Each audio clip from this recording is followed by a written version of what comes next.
Mourir pour Bakhmout, voilà l'ambition qui doit animer les combattants sur le front ukrainien, qu'ils soient d'un camp ou de l'autre. En effet, depuis le 1er août, les affrontements sont particulièrement sanglants et les avancées très progressives. La ville de Bakhmout, en accaparant l'attention à la fois des médias mais aussi des combats par eux-mêmes, en soi va devenir quelque chose qui dépasse le cadre symbolique. On est effectivement d'abord sur des problèmes de communication, des problèmes de désignation de lieux symboliques, comme on l'a fait nous Français à l'époque de Verdun en 1916, mais on a quand même un problème militaire qui se pose, c'est-à-dire que Bakhmout est une des trois clés avec Soledar et Seversk de la défense de l'ensemble du nord du Donbass. Et donc à partir du moment où Soledar est déjà tombé, si Bakhmout tombe, on va avoir la capacité pour les Russes d'avancer d'au minimum une vingtaine, voire une trentaine de kilomètres vers l'ouest, vers le prochain gros obstacle qui est l'agglomération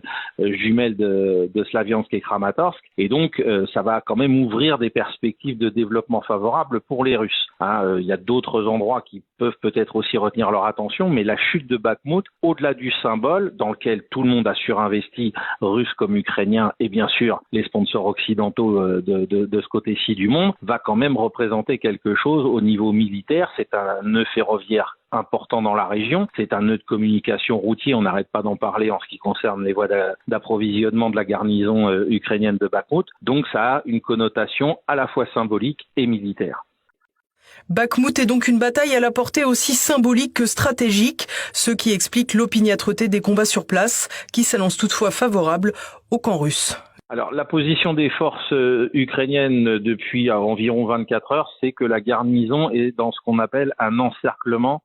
tactique, c'est-à-dire que sur à peu près 80%, 85% du pourtour de la ville, on trouve des troupes de Wagner ou des troupes des parachutistes russes. Il resterait, je parle au conditionnel, une seule route de communication, et encore c'est une route secondaire, pour pouvoir éventuellement soit acheminer renforts et munitions, soit évacuer les blessés et éventuellement la garnison. La garnison est évaluée en fonction des observateurs entre 1200 à 3000 soldats ukrainiens. On aurait pu imaginer que ce soit les meilleures unités qui fassent